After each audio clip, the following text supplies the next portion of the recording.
Olá, bem-vindo, bem-vinda. Essa é a nossa aula 19 do curso de Espiritismo Básico, aonde a gente faz um estudo em conjunto aqui sobre reforma íntima e também a leitura do Livro dos Espíritos. Então a gente sempre lê na abertura o sinal verde, que acaba sendo uma forma de reforma íntima para a gente se lembrar sempre os pontos que nós temos que ir melhorando, né? E falamos um pouco então sobre a leitura, e aí em seguida a gente faz a leitura do Livro dos Espíritos. Nessa série de vídeos, a gente tem como objetivo ler o Livro dos Espíritos todo, completo, do início até o final. Nós estamos na segunda parte, capítulo 3, da volta do espírito extinta à vida corpórea, à vida espiritual. Ou seja, quando o espírito está retornando à vida espiritual, o que acontece? Como isso se dá, né? É o que a gente vai ler hoje, vamos começar esse capítulo 3 hoje. E no sinal verde, nós vamos hoje ler Dever e Trabalho, uma página em que o título é Dever e Trabalho. Bora lá então para a leitura de hoje no Sinal Verde. Eu recomendo sempre que você tenha os livros, tanto o Sinal Verde quanto o Livro dos Espíritos, é sempre bom. Pode ser PDF, pode ser o próprio livrinho para botar na sua estante, é muito bom. Para fazer o seu Evangelho no Lar também. E se você não assistiu às aulas anteriores, assista na sequência às aulas anteriores, porque todo o estudo ele é um estudo gradual, né? com um crescimento do aprendizado, e aí você pode ter uma dúvida ou outra aqui que já foi vista lá atrás. Então, recomendo muito que você comece na aula 1. Na aula 1 a gente fala sobre o que é o Espiritismo. Na aula 2 a gente fala sobre Evangelho no Lar, como fazer o Evangelho no Lar. E aí, a aula 3 a gente inicia a leitura do Livro dos Espíritos. Bom, dito isso, vamos lá. Vamos iniciar então com a leitura de hoje do Sinal Verde, Dever e Trabalho. O compromisso de trabalho inclui o dever de associar-se à criatura ao esforço de equipe na obra a realizar. Obediência digna tem o nome de obrigação cumprida no dicionário da realidade. Quem executa com alegria as tarefas consideradas menores, espontaneamente se promove às tarefas consideradas maiores. A câmera fotográfica nos retrata por fora, mas o trabalho nos retrata por dentro. Quem escarnece da obra que lhe honorifica a existência, desprestigia a si mesmo. Servir, além do próprio dever, não é bajular, e sim entesourar apoio e experiência, simpatia e compreensão. Na formação e complementação de qualquer trabalho, é preciso compreender para sermos compreendidos. Quando o trabalhador converte o trabalho em alegria, o trabalho se transforma na alegria do trabalhador. Muito legal, né? Um texto aqui fantástico. Eu sempre que falo em trabalho, eu me lembro de Paulo, na carta aos Colossenses, no capítulo 3. Eu citei na última aula, então se você quiser dar um pulinho lá, dar uma olhada, é muito, muito interessante, porque ele fala justamente, olha, bom, ele fala, tudo que fizerdes, façam de todo o coração, né? Essa é a 3:23, capítulo 3, versículo 23. Tudo que fizerdes, façam de todo o coração, como que para o Senhor e não para os homens. Então, às vezes, você tem um chefe muito chato, muito isso, muito aquilo, daquele chefe que fica cobrando demais, né? Em vez de confiar e acreditar e dar força Não tem problema. Olha, sempre a cabeça no trabalho estou fazendo aqui para todos. O que eu estou fazendo aqui, o universo há de reconhecer como um trabalho digno, um trabalho para o bem e um trabalho que vai ajudar outras pessoas, né? Não estou fazendo para o chefe, não estou fazendo para a empresa, não estou fazendo. Não, eu estou fazendo porque eu tenho que fazer, é o meu trabalho, é a minha função, eu fui colocado aqui pelo universo, então eu vou fazer da melhor forma possível, né? E vou entregar um bom trabalho, com amor e com esforço e dedicação.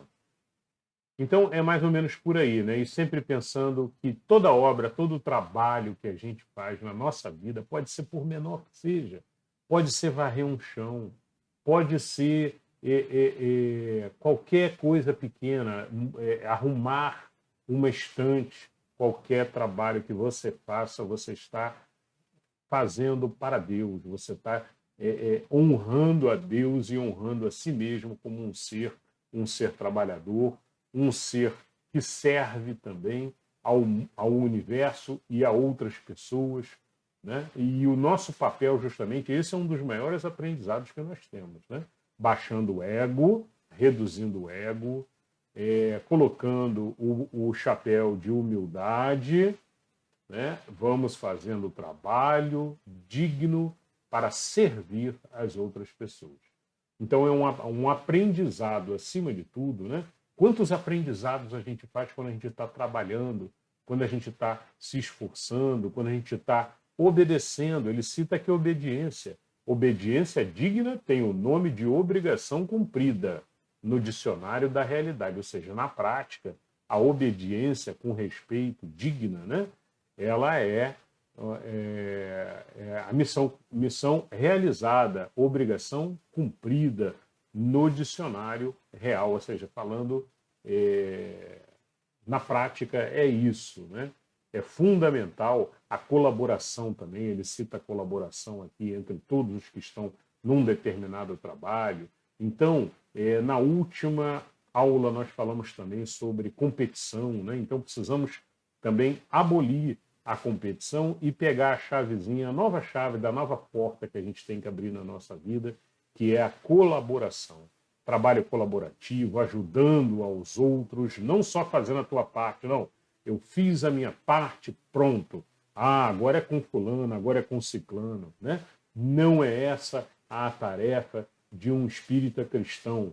O espírita cristão, ele vai procurar sempre auxiliar, vai lá para o colega, agora é a vez do colega de dar continuidade, né? Eu estou com um pouco de tempo, eu vou lá perguntar se ele precisa de uma ajuda, de um apoio, de alguma orientação, de repente. Então é assim que trabalhamos de forma colaborativa sempre e não competição. A competição ela vem incutida no nosso subconsciente, no nossa aparelhagem mental espiritual até, e ela vem de reencarnações sucessivas de competição. Desde a Idade da Pedra, a gente tem que chegar antes na comida, no alimento, antes que os outros cheguem, para que sobre alimento e que a gente consiga se alimentar. Temos também que correr, chegar antes no rio, temos que... ou seja, tudo sempre foi disputa, mas nós cada vez mais estamos abrindo um novo portal de consciência, numa nova era que está se chegando, numa nova fase planetária. E precisamos ligar essa chavezinha cada vez mais, desligar, perceber os momentos em que nós estamos agindo de forma competitiva, de forma em que o nosso ego pula na frente e quer se mostrar melhor sempre, né? E perceber que a gente tem que atuar de forma colaborativa. Né? Aí de alguém há de falar que, olha, mas em ambiente de trabalho não tem jeito, porque estamos sempre competindo. Não, não é verdade. E normalmente aquele que vai ser promovido, que vai chegar num estágio superior, né? É aquele que está trabalhando de forma colaborativa, é aquele que está ensinando os demais, tá? Porque ele se mostra um bom líder, uma pessoa que mostra o caminho, mostra como tem que ser feito. Então, eu acho que vale novamente essa dica aí da chavezinha da colaboração e fechar a porta da competição, para que a gente passe no dia da gente todo, não só no trabalho, mas todas as ações durante o dia, comece a reparar, inclusive no trânsito, quando alguém quer ultrapassar, que você liga a seta, não deixa, né? Quando você quer ultrapassar para chegar antes, né?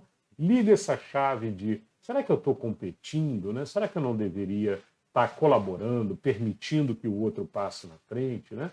É muito importante, tá, pessoal? A vida da gente muda quando a gente desliga a competição e liga a colaboração, né? Porque aí entra, junto com a colaboração, entra a caridade de forma mais fácil, né? Ah, mas eu já faço caridade hoje, ok. Mas com a chave da colaboração, ela vai entrar muito mais fácil, de forma mais compreendida por você, pelo subconsciente e tudo, né? Fraternidade. Então, a gente muda quando a gente consegue mudar essa chavezinha. Ele fala também uma frase ótima aqui que eu gostei muito, que é: a câmera fotográfica nos retrata por fora, mas o trabalho nos retrata por dentro, né? O trabalho realmente para a espiritualidade que está nos observando é excelente para ver se a pessoa está digna, né? Justamente de alcançar estágios maiores. A pessoa que fica reclamando, chiando, achando que tudo está ruim, né? Essa daí não sai dali, vai continuar ali até a compreender. Aí entra a compreensão, que ele cita várias vezes, né? Entra a compreensão de que, olha, eu tenho que estar aqui, então eu vou fazer o meu melhor aqui, né? Eu estou aqui, o universo me colocou aqui, Deus quer que eu esteja aqui, então eu vou fazer o melhor que eu puder aqui, entregar o meu melhor, e assim eu vou gradativamente galgando novos objetivos. E quem escarnece da obra que lhe honorifica a existência, né, desprestigia a si mesmo. Então, exatamente o que eu comentei agora, aquela pessoa que está reclamando, né, escarnecendo, reclamando e falando mal do trabalho em si, né, é uma pessoa que vai ter que continuar fazendo esse tipo de trabalho constantemente até perceber que não é reclamando que a gente consegue melhoras do universo, tá? De novo, já falei várias vezes, né, nas últimas aulas, vocês já devem ter ouvido, mas quem reclama pede de novo, né? Reclamar. Eu estou clamando de novo, eu estou pedindo de novo mais uma vez esse trabalho. Eu ainda não aprendi, então eu tenho que continuar fazendo esse trabalho, né? E às vezes é um trabalho que a pessoa não gosta, mas não importa, o universo te colocou ali. Às vezes é para você aprender algo novo, né? Não adianta. Bom, nós vamos falar sobre isso daqui a pouquinho. Ó. Servir além do próprio dever não é bajular, e sim entesourar após a experiência, simpatia e cooperação. Aí entra a parte de cooperação, de colaboração, né?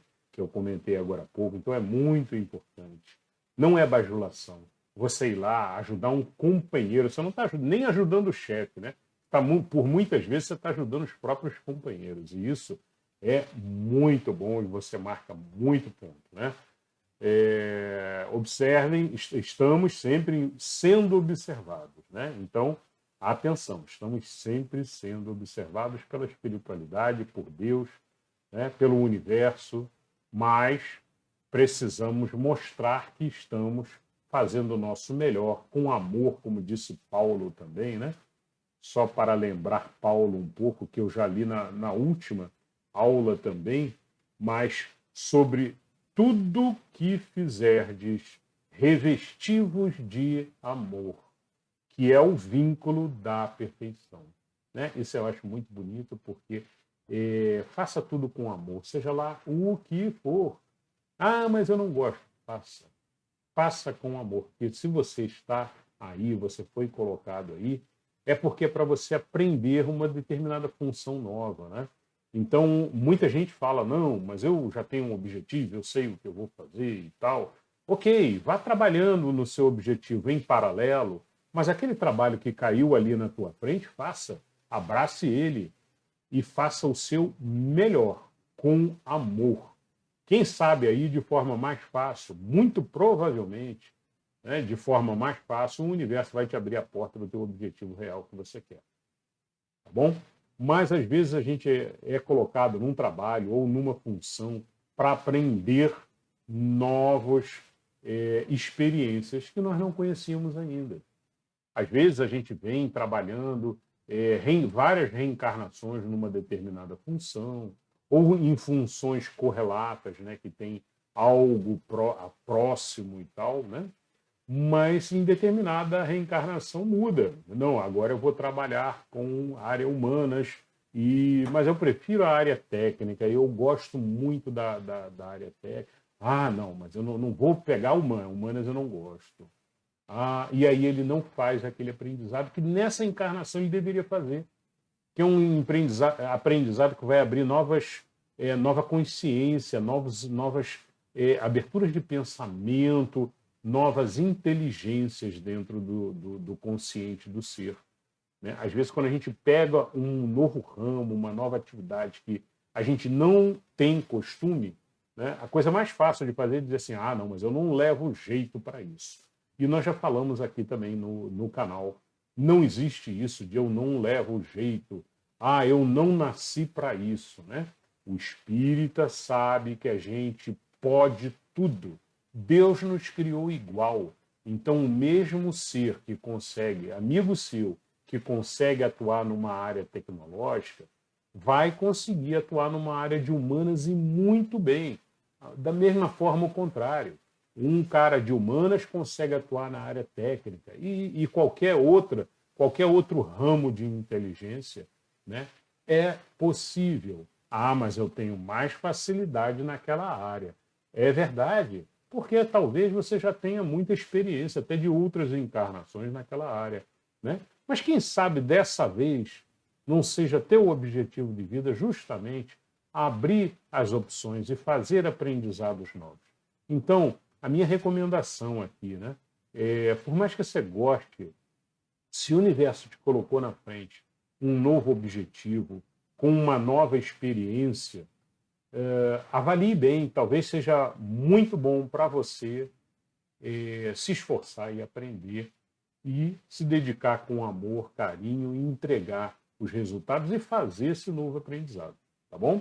Lembrando sempre, eu gosto de lembrar, de Leonardo da Vinci, que fazia de tudo, né? Leonardo da Vinci e fazia magnificamente bem. Então essa história de que tem um discurso popular, né, que falam assim, não, mas aí eu vou ficar igual o pato, eu não voo direito, nem nado direito, nem corro direito, né? Porque o pato faz tudo, né? O pato voa um pouquinho, ele nada um pouquinho e ele corre um pouquinho, né? E aí tem esse discurso bobo que fala assim, não, mas isso é desculpa de quem não quer se esforçar num novo aprendizado, numa nova porta de aprendizado, né? É desculpa, né? E mito puro. Nós somos seres iguais, fomos criados iguais e temos capacidade para conseguir chegar lá. Tá bom? Bom, é isso, pessoal. Dever e trabalho. Foi a leitura de hoje aqui no Sinal Verde. Vamos agora, então, para a leitura do Livro dos Espíritos. No Livro dos Espíritos, nós vamos começar hoje o capítulo 3. O capítulo 3 fala da volta do espírito, da vida corpórea, a vida espiritual, ou seja, o espírito está desencarnando. Basicamente é isso. O que acontece, né? Então começamos com a alma após a morte. Provavelmente hoje, talvez a gente vá até a questão 155, mais ou menos, tá? E aí na próxima aula a gente vai da 156 até 165. Muito bem, então a pergunta 149, que sucede à alma no instante da morte? Resposta: volta a ser espírito. Isto é, volve ao mundo dos espíritos, onde se apartara momentaneamente, ou seja, de onde tinha saído momentaneamente. Né? Momentaneamente, uma força de expressão, mas na verdade saíram durante uma encarnação. Né? para a eternidade, como nós somos espíritos que vão viver aí infinitos anos aí,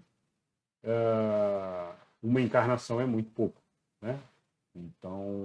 Então é isso. Então os espíritos dizem aqui, olha, não sucede nada, apenas ela volta ao mundo espiritual. Questão 150. A alma após a morte conserva sua individualidade? Resposta: sim, jamais a perde. Que seria ela se não a conservasse? Né? Então, um fundamento primordial do Espiritismo. Nós somos seres individuais. Nós não vamos, ao morrer, voltar para uma gosma cósmica e ficar lá nessa gosma cósmica aguardando uma nova encarnação. Não. Nós continuamos, desencarnamos, levamos a nossa consciência com tudo que a gente aprendeu e o que a gente já tinha, que estava um pouco oculto por causa da matéria, né? Já falamos sobre isso nas outras aulas. E aí nós voltamos, isso daí abre, né? A gente volta a lembrar de várias coisas que a gente não se lembra na matéria, inclusive vidas passadas e tudo, nós voltamos a recordar como espíritos, mas basicamente isso. Voltamos ao mundo espiritual, é o que eles dizem aqui, e com a nossa individualidade. Pergunta A, dentro da 150. Kardec fez uma outra pergunta. Pergunta A. Como comprova a alma a sua individualidade, uma vez que não tem mais corpo material? Resposta: continua a ter um fluido que lhe é próprio, aurido na atmosfera do seu planeta. Então, nós continuamos envolvidos por um fluido que vai junto com a gente. Esse fluido ele foi montado, ele foi criado, né, na atmosfera do planeta. Certamente, esse mesmo fluido que a gente já deu o nome anterior para ele, em outro planeta ele tem outra densidade, tem outra formação, né? E aí eles continua a ter um fluido que lhe é próprio e que foi aurido na atmosfera do seu planeta e que guarda a aparência de sua última encarnação. Qual o nome dele? Seu perispírito, né? Então quando a gente desencarna, a gente vai e leva o perispírito envolvendo o nosso espírito, né? O perispírito é aquela moldagem feita de forma bem sutil, bem etérea, né? Não é matéria, né? É uma espécie de uma formação gasosa, mas também não chega a ser bem gasosa, né? Mas é algo que ainda tem a formação e o desenho da última encarnação. Ok? Então nós levamos, por isso é que um espírito desencarnado, ele ainda se vê com aquela formação estrutural da sua matéria, da sua última encarnação. E quando pessoas veem um espírito, né, quando de repente algum médium o vê, normalmente o reconhece por causa do perispírito, né? Senão seria só aquela luzinha acesa. Não, o perispírito modela então e leva à última encarnação. Pergunta B, dentro da 150. A alma nada leva consigo deste mundo? Resposta: nada, a não ser a lembrança e o desejo de ir para um mundo melhor. Lembrança cheia de doçura ou de amargor, conforme o uso que ela fez da vida. Quanto mais pura for, melhor compreenderá a futilidade do que deixa na terra, né? Então, aqui essa resposta foi muito voltada assim, para o ponto de vista de matéria, né? Leva-se matéria, né? Matéria não se leva, né? Leva a consciência do ser vai, né? Não na forma de um cérebro, né? Mas na forma de inteligência, na forma de aprendizado, sabedoria que nós conquistamos na encarnação. Tanto que tem aquele ditado que fala, olha, a sabedoria é algo que ninguém tira de você, né? E isso daí é a verdade mais pura que existe, inclusive no ser espírito, né? O espírito, ninguém tira nunca a sabedoria e o aprendizado que ele fez. Ele vai sempre levando aquilo com ele. Mas essa pergunta aqui, ela responde bem com relação à matéria. Não, da matéria não leva nada, né? E leva naturalmente a sua energia vibracional, que é o que os espíritos falam aqui. Olha, se ela viveu uma vida de amor e de paz, ela vai levar aquilo como a sua vibração principal. Amor, paz, né? Harmonia, vai ser um espírito harmonioso, com uma aura brilhante, né? Ao invés de um que viveu a vida com raiva, com ódio, né, que quando desencarna leva uma aura escura e provavelmente não vai subir muito, né? Então é isso, a gente precisa levar uma vida leve para conseguir estar com uma boa vibração, e essa boa vibração é que vai nos erguer para um nível mais elevado um pouquinho, né? Já falamos também sobre isso anteriormente, em outras aulas, né? Então é por aí, pessoal. Qualquer dúvida, pergunta, coloquem nos comentários. Eu vou tentar responder as dúvidas todas, as perguntas todas. Prometo, tá? Ok. Vamos então à pergunta número 151. A pergunta 151 é: que pensar da opinião dos que dizem que após a morte a alma retorna ao todo universal? Então existem algumas religiões, alguns que falam que, olha, ela vai retornar ao todo universal, né? O todo universal pode ser entendido de algumas formas, né? Então aí depende do entendimento que cada religião faz dessa palavrinha todo, né? Então é o que eles falam aqui. Resposta: o conjunto dos espíritos não forma um todo? Essa é a pergunta, essa é a resposta dos espíritos. Ora, o conjunto dos espíritos que está lá em cima não forma um todo universal? Não constitui um mundo completo? Quando estás numa assembleia, és parte integrante dela. Mas, não obstante, conservas sempre a tua individualidade. Então, o que ele está dizendo aqui é justamente, olha, o todo universal, o que é o todo universal? Ela está retornando, sim, para o universo e para o outro conjunto de espíritos que ela vai encontrar.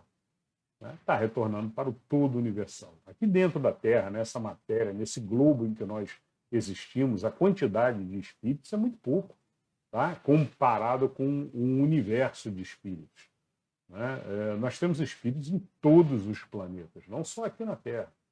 Então, quando se fala voltar ao todo universal, não está errado. É isso que os espíritos estão dizendo, não está errado. O que está errado é a interpretação de alguns, né? Que acham que vai voltar para uma gosma cósmica central chamada todo. Não, não é isso, né? Precisamos entender de forma matura que os antigos, quando diziam isso, diziam, está voltando para o todo universal, para o conjunto de espíritos que estão no universo. Tá bom? Bom, é bem verdade que um espírito desencarna aqui e não vai para muito longe. Ele fica próximo ao planeta onde ele está fazendo a sua evolução. Tá? Ele não tem liberdade, eu vou para Marte. Vai para Marte. Eu vou para não sei aonde. Né? A não ser que seja um espírito elevado, um espírito puro, tem capacidades para isso. Mas um espírito simples, né?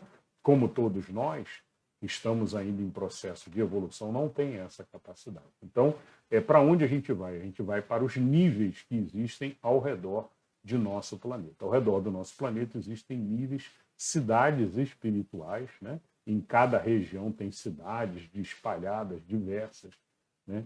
Capazes de receber o espírito que desencarnou naquela determinada região. É assim que funciona. Nós vamos ler sobre isso mais para frente, tá?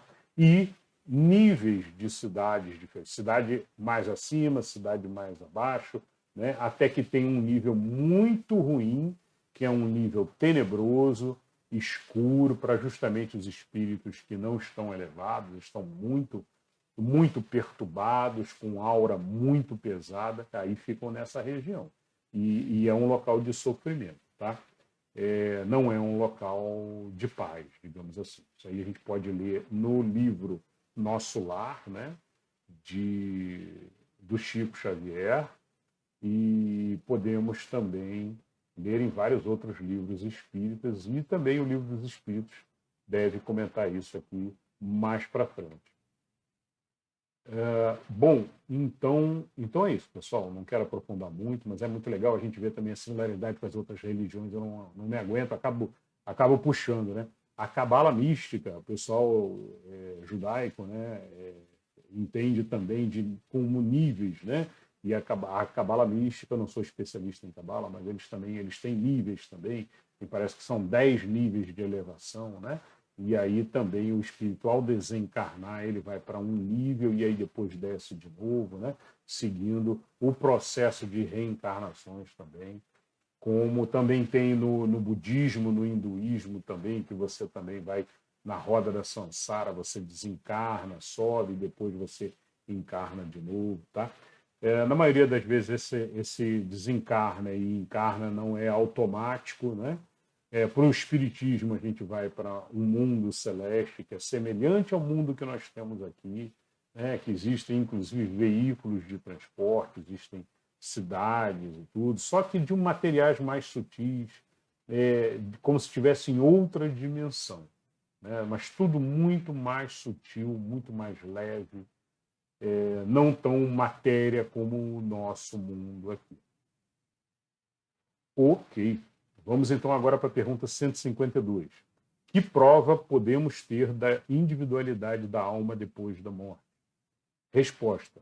Não tendes esta prova nas comunicações que recebeis? É engraçado, porque Kardec está falando com os espíritos ali, tendo respostas inteligentes, recebendo respostas inteligentes, né? E aí mandou essa pergunta, né? E a resposta foi dessa: olha, não tendes esta prova nas comunicações que recebeis? Né? Se não fosseis cegos, veríeis. Se não fosseis surdos, ouviríeis. Pois que muito a miúde uma voz vos fala, reveladora da existência de um ser que está fora de vós. Né? Então, para Kardec é a melhor resposta. Mas se a gente parar para analisar, a gente encontra centenas de milhares de fatos e acontecimentos que provam a existência após a morte, né? Tanto de manifestações físicas de espíritos, né? Como também de reencarnação. Crianças que nascem falando uma língua que nunca ouviram, e aí vão pesquisar, vão ver que é uma língua que não existe mais, uma língua extinta, né? Uma criança que nasce falando que, olha, eu preciso ir lá falar com fulano na outra cidade, uma criança nova, de 5 anos, 6 anos, falando, olha, meu tio mora na outra cidade, eu preciso ir falar com ele e tal. Né? Bom, mas não vamos aprofundar, são diversos casos, tem muitos casos. Se você pesquisar na internet, você vai encontrar muita coisa. Bom, e aí tem uma explicação, vou ler um pedaço pequeno, porque é uma explicação longa. Os que pensam que pela morte a alma reingressa no todo universal estão em erro. Se supõe que se assemelha semelhante à gota d'água que cai no oceano. Né? Eu me referi a uma gosma universal. Né? Então ele está falando aqui de uma gota d'água caindo num oceano, né? Porque aí você perderia a tua unidade, a tua capacidade de ser independente. Né? E aí ele continua. Ela perde ali a sua individualidade, justamente. E estão certos se por todo o universal entendem o conjunto dos seres incorpóreos. Conjunto de que cada alma ou espírito é um elemento. Então, é exatamente o que a gente falou, ele só repetiu aqui, então Excelente. Vamos para o 153 agora. Pergunta 153.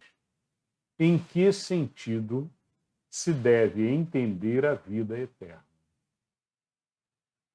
Resposta. A vida do espírito é que é eterna. A do corpo é transitória e passageira. Quando o corpo morre, a alma retoma a vida eterna. Pronto. Aí fez uma pergunta A dentro da perguntinha 153. Não seria mais exato chamar vida eterna a dos espíritos puros, dos que, tendo atingido a perfeição, não estão sujeitos a sofrer mais prova alguma? Resposta. Essa é antes a felicidade eterna. Mas isto constitui uma questão de palavras.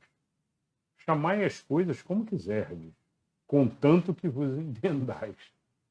Então, os espíritos eles são muito firmes nessa posição, né? De que, olha, o Kardec ele tende muito a tentar compreender as palavras, né?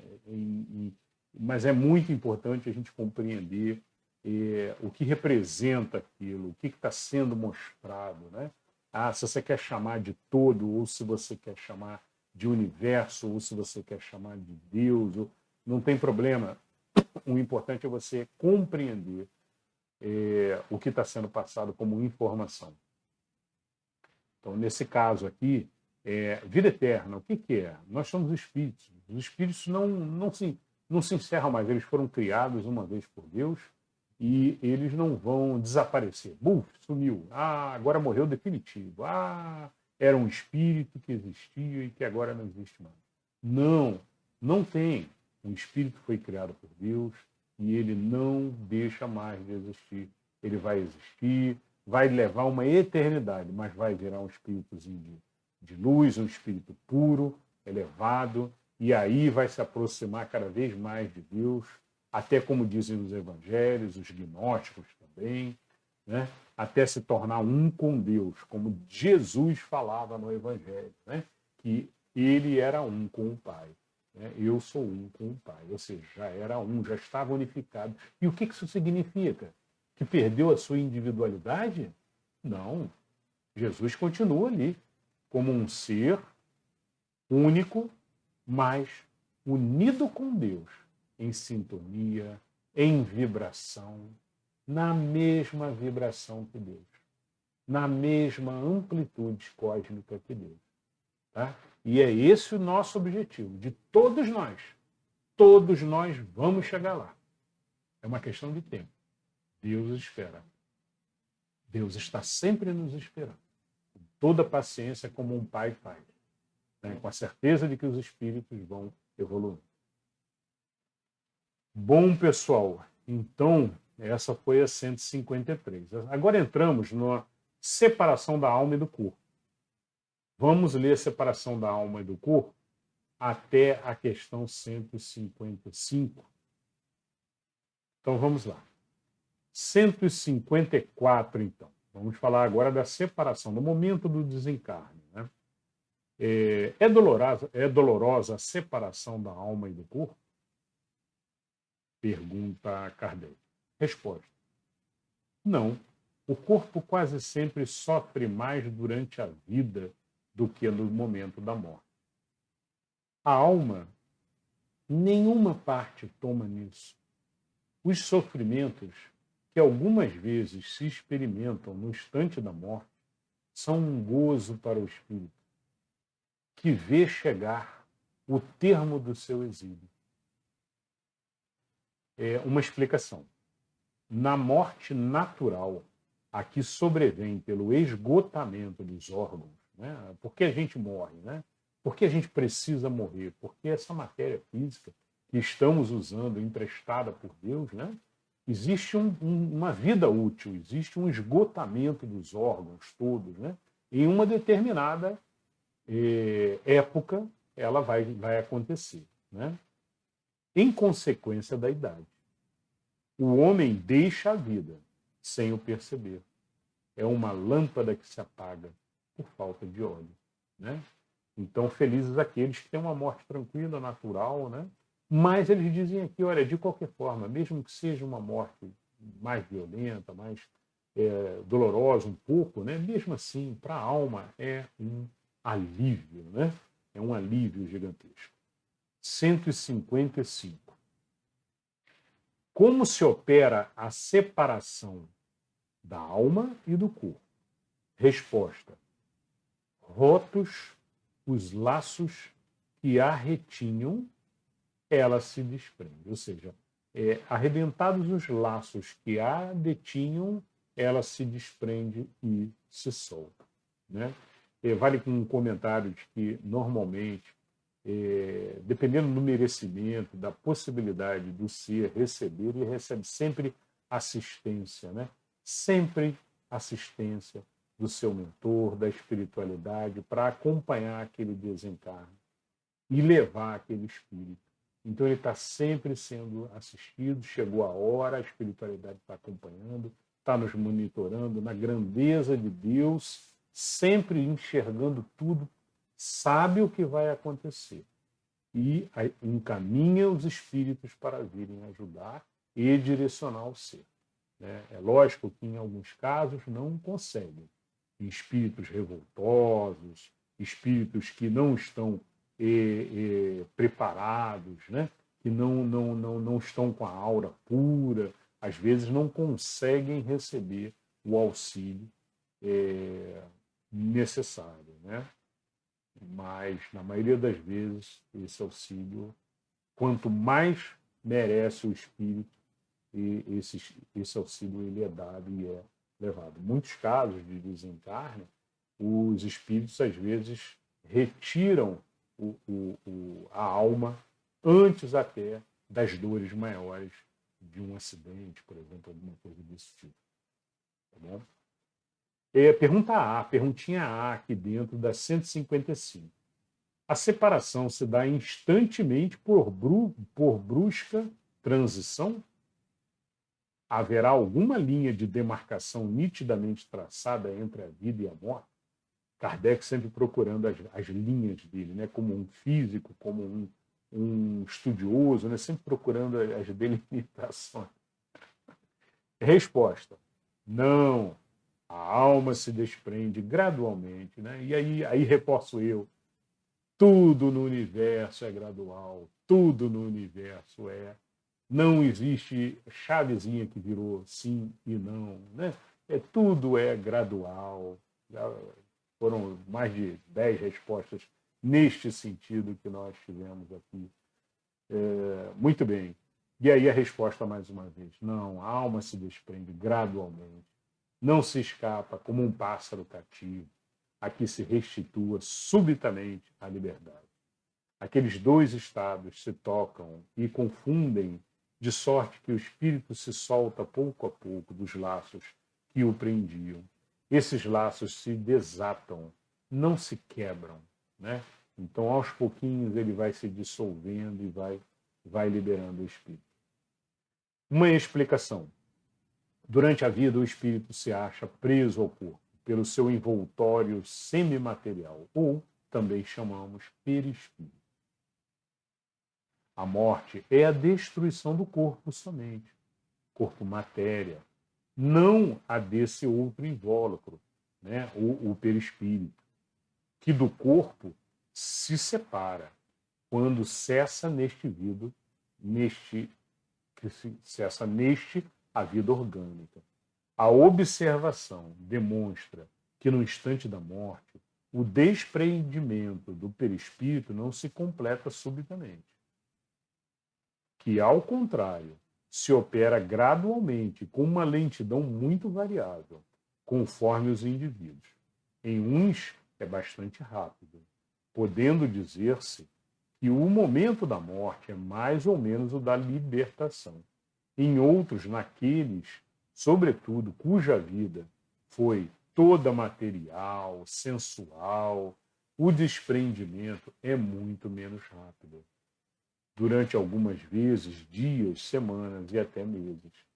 O que não implica existir, no corpo a menor vitalidade, nem a possibilidade de voltar à vida, mas uma simples afinidade com o espírito, afinidade que guarda sempre proporção com a preponderância que durante a vida o espírito deu à matéria. Então, aqui é só um reforço de que é necessário desapego à matéria, né? Para que a gente consiga evoluir espiritualmente, estar com uma boa vibração, ter um entendimento da vida espiritual, para que quando chegar o momento de desencarnar, a gente leve isso com naturalidade e compreendendo o que está acontecendo, né? É importante, né? Que seja longe do momento atual, mas temos que saber que um dia todos nós vamos desencarnar, isso é fato, né? Mas que seja bem para frente e com a consciência espírita, né, fica muito mais fácil, muito mais simples. Com a sua reforma íntima, achando o seu eu interior, né? Ou seja, se descobrindo, melhorando a tua vibração, né? Você, com certeza, você vai se desprender mais rápido das amarras da matéria para poder subir e se elevar. Tá? Muito bem, vamos parar na 155 hoje e continuamos no próximo vídeo, então. Eu queria só fazer um parênteses aqui sobre suicídio, né? Eu acho que ele vai tocar nesse ponto mais para frente um pouco, mas é importante a gente colocar. Normalmente, suicídio é uma morte muito, muito dolorosa para o espírito sofre muito, vai para regiões ruins, né? Regiões que vai sofrer porque é um espírito que está em um momento de confusão, não está com uma boa harmonia vibratória, né? Porque um espírito que chega num estágio desse é um espírito que teve problemas muito grandes na matéria e não suportou a matéria. Então, infelizmente, é um espírito que vai passar pelos degrauzinhos mais baixos, vai chegar lá, mas ele vai passar, talvez fique atrelado à matéria por um tempo. É ruim, não é um desencarno fácil, esse, como a gente falou aqui. Então, não é só desencarne fácil que existe, tá? É importante a gente saber que existem também esses momentos de desencarne mais complicado, principalmente quando o ser não está numa boa vibração, não está compreendendo o motivo da reencarnação, não tem os conceitos básicos ainda assimilados, e aí essa desencarnação é muito complicada. Eu queria só botar esse comentário muito importante, que é uma dúvida frequente que o pessoal tem, e é importante a gente esclarecer. Tá? Nada se resolve com a antecipação dos momentos que temos que viver. Pessoal, é isso. Por hoje, vamos encerrar aqui, tá? Com a consciência de que nós estamos aqui, existe uma fila de espíritos querendo encarnar. Nós tivemos essa honra, essa dádiva divina de estar aqui encarnado. Não é fácil. Ninguém está falando que é fácil encarnar, vir aqui, né, aguentar aqui a matéria. É trabalho, é suado, mas vamos dar o melhor nosso possível, com muito amor, tirando o amor de dentro de nós, com entusiasmo divino, muita oração constante, nos elevando o ser, né? E sempre em frente. Vamos, então, em breve aí para a próxima aula. Nos vemos, então, na próxima aula. Eu espero que vocês tenham gostado. Um beijo no coração de todos.